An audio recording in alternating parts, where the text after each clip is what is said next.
여러분 안녕하십니까? 오늘도 우리 성경이 말한다 이 시간 함께 다니엘서 연구 시간에 참여하신 우리 청취자 여러분 복된 시간 되시기 바랍니다. 이 시간에 말씀드릴 주제는 다니엘서의 개요입니다. 다니엘서는 크게 두 부분으로 구분되는데 1장부터 6장까지는 역사적 부분, 그리고 7장부터 12장까지는 예언적 부분입니다. 다니엘 1장은 바벨론의 유다 침공과 포로 다니엘과 세 친구의 믿음의 승리, 그리고 2장은 느부갓네살 왕의 잊혀진 꿈과 다니엘의 선지자 사명의 시작, 그리고 3장은 풀무불과 종교 자유의 원칙, 그리고 4장은 느부갓네살 왕의 두 번째 꿈, 그리고 그의 굴욕과 회개의 역사. 그 다음 5장은 바벨론 마지막 왕인 벨사살의 잔치와 바벨론의 멸망. 그리고 6장은 사자굴의 다니엘. 이런 실제적 사건들이 기록되어 있습니다. 그러나 단순한 역사적 사건이 아니라 하나님의 역사를 드러내주며 예언 성취의 전개 과정을 보여주는 기록들입니다.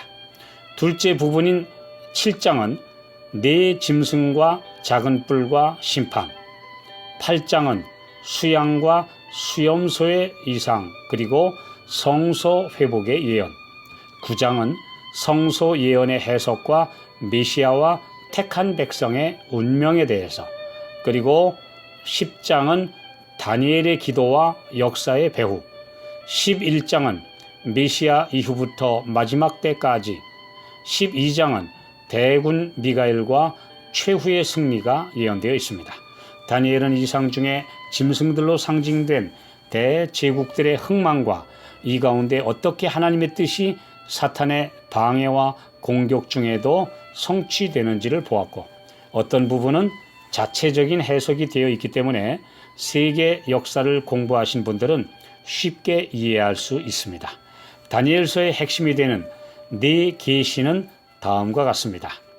첫째, 2장의 느부갓네살 왕이 꾼 꿈에서 세계 역사를 간략하게 보여주는 정치적 예언이, 그리고 두 번째 계시는 7장에서 정치적 예언과 함께 종교적 국면이 섞인 예언이고요.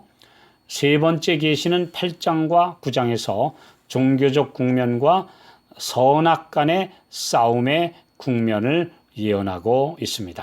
그리고 네 번째 계시는 11장과 12장에서 종합적인 예언과 예수 재림까지 이런 구조로 되어 있습니다. 모든 성경 예언의 총 줄거리는 하나님과 사탄 사이의 선악간 싸움입니다. 그 전쟁터는 이 지구이며 인류의 구원을 위한 하나님의 계획과 인류를 죄의 포로로 삼아 하나님의 공의와 사랑을 무너뜨려 자신들의 왕국을 지키려는 사탄 사이의 치열한 전쟁이 벌어지는 곳입니다. 그래서 외형상 보면 사탄이 승리하는 것처럼 보이지만 하나님께서는 신실한 종들과 그분의 섭리로 구원의 사업을 이루신다는 사실입니다. 그런 사업이 실제적으로 이루어지는 것을 보여주시는 장소가 이 땅의 성소였고, 사탄은 성소를 파괴하기 위해 이 세상의 강력한 세력들을 이용했습니다. 그중 대표적인 사탄의 앞잡이가 바벨론입니다. 그곳은 바벨탑부터 시작해서 하나님께 반역한 역사가 이어진 장소입니다. 고대 바벨론의 건국자인 니므롯과 그의 아내인 세미라미스로부터 시작된 태양신 종교의 발상지이고, 후에 생겨난 신바벨로니아 제국에는 하나님과 대칭되는 모조 창조주 마르둑 신이 있었습니다. 그리고 그곳에는 이스라엘의 성전을 모방한 가짜 성소인 에사길라 신전이 있었습니다. 바벨론은 참 성전을 파괴하여 그 모든 기구들을 약탈해 갔고, 젊은이들을 포로로 잡아가서 바벨론식 교육을 통해 성소의 참 목적인 인간 성소들까지 모두 파괴하려고 했던 것입니다. 그 바벨론의 사상은 작은 뿔에 의해 계승되어 하나님의 십계명을 변개하고 창조주를 경배하는 안식일을 바꾸어 버렸고, 하늘 성소에서 중보하시는 예수님 대신에 인간 중보자를 내세우는 등 고대와 현대 바벨론은 똑같이 하나님의 성소를 파괴하는 일을 해온 것입니다. 그러나 하나님께서는 각 시대마다 충성된 종들을 통해 그분의 영광을 나타내셨고 적의 심장부에 승리의 깃발을 꽂으셨습니다.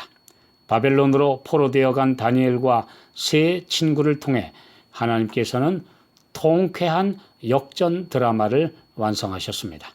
마침내 열국의 강포한 자요, 열국을 부수는 방망이였던 느부갓네살 왕까지 회개하여 하나님의 자녀가 되게 하셨습니다. 바벨론의 마지막 왕 벨사살의 교만과 신성모독은 마침내 그 제국이 하나님의 정하신 시간과 한계를 넘었다는 사실을 선언한 것이고, 역사의 주인공이 바뀌는 사건의 날이 되었습니다.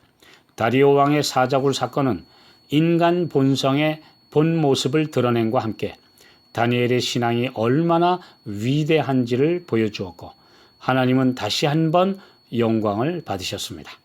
사탄은 그리스의 인본주의 철학과 사상으로 온 세계를 물들여 놓아 메시아가 오셔서 하나님 나라를 전파하실 때 유대의 지도자들과 모든 백성들이 거절하게 만들었습니다. 요한복음 1장 11절, 자기 땅에 오매 자기 백성이 영접지 아니하였으나, 이 얼마나 서글픈 역사입니까? 역사상 가장 강한 철의 제국 로마를 통해 사탄은 유대를 지배했고 그의 하수인인 헤롯과 빌라도를 시켜 죽이도록 했지만, 예수님은 이를 통해 가장 빛나는 승리를 거두셨고 뱀의 머리를 깨뜨릴 것이라는 예언을 확실히 이루시게 된 것입니다. 다니엘서는 웅장한 그림과도 같이 역사와 예언을 그려줍니다. 좁은 지역이 아니라 탁 트인 시야로 구속사를 크게 조망하도록 해줍니다. 우리는 매우 짧은 인생에 불과하고 지식과 이해가 한정된 존재에 불과하지만 성경 예언을 통해 우리의 한계 너머를 넘어서 아주 크게 볼 수 있도록 해 주신 것입니다. 마지막 때 하나님의 백성은 영적 바벨론과 숙명의 대결을 펼치게 되어 있습니다.